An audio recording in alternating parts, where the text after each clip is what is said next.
Asthma பிரச்சனையிலேருந்து ஒரு குழந்தைங்களோ இல்லை பெரியவங்களோ சரியாயிட்டா எல்லாருக்கும் வரக்கூடிய ஒரு டவுட் என்னென்னா ஹோமியோபதி மெடிசன்ஸில் ஸ்டெராய்டு கலக்குறாங்க இல்லை ஏதோ ஒன்று கலக்குறாங்க அப்படிங்கிற மாதிரியான ஒரு பேடான ஒரு ஐடியா தான் நிறைய பேருக்கு வருது. ஒரு சில மருத்துவர்களும் அந்த விமர்சனம் பண்ணுறாங்க. எனக்கு என்னென்னு புரியல. ஏன்னா என்கிட்டலாம் வந்து சில பேர் கேட்பாங்க, என்ன சார் ஸ்டெராய்டு கலந்துட்டு அந்த மருத்துவர் சொல்கிறார் அப்படிங்கிற மாதிரி என்கிட்ட சொல்லியிருக்காங்க. நான் ஒரே வார்த்தை தான், நீ உங்கள் கையில் மெடிசன்ஸ் கையில் கொடுத்தாச்சு, நீங்களே செக் பண்ணி பார்த்துக்கலாம், இல்லை சொன்ன மருத்துவர்கிட்டே கொடுத்து நீங்கள் செக் பண்ணி பார்த்துக்கலாம், பார்த்துங்கன்னு சொல்லிடுவேன். அதை சொன்னதுக்கு அப்புறம் இவர்கிட்டேருந்தும் பதில் இல்லை, அவர்கிட்டேருந்தும் பதில் இல்லை. அது என்ன விமர்சனம் பண்ணுங்கிற ஒரு இதே இல்லாமல் இருக்காங்க. அப்படி ஒன்றும் தவறான வேலையில் செய்யணும்னு ஹோமியோபதிக்கு அவசியமே இல்லை.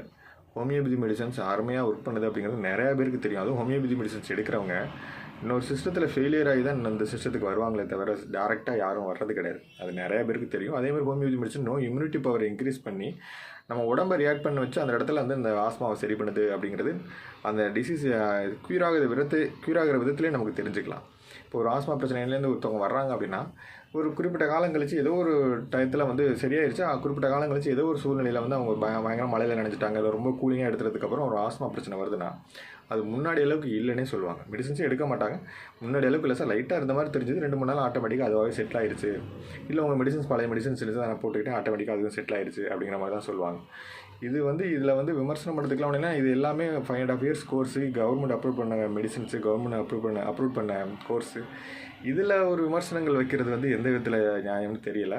நீங்கள் தயவு செஞ்சு எந்த விமர்சனங்களை இப்போ யார் என்ன சொன்னாலும் உங்களுடைய குழந்தைங்களுக்கு ஹோமியோபதி மெடிசன்ஸ் கொடுங்க. அதுவும் வந்து ஒரு 2-3 வயசுலலாம் சில பேருக்குலாம் அதிகப்படியான ஆஸ்மா கம்ப்ளைண்ட் வந்து ஹோமியோபதி மெடிசன்ஸ் எடுத்து இந்நேரம் வரை நல்லா இருக்காங்க. அதேமாதிரி உங்களுக்கு லைஃப் லாங் வந்து நெபுலைசர் யூஸ் பண்ணணும், இல்லை பஃப் யூஸ் பண்ணிகிட்டே இருக்கணும் அப்படிங்கிற ஒரு கண்டிஷன்ஸ்லாம் நிறைய பேஷண்ட் இருந்தாங்க.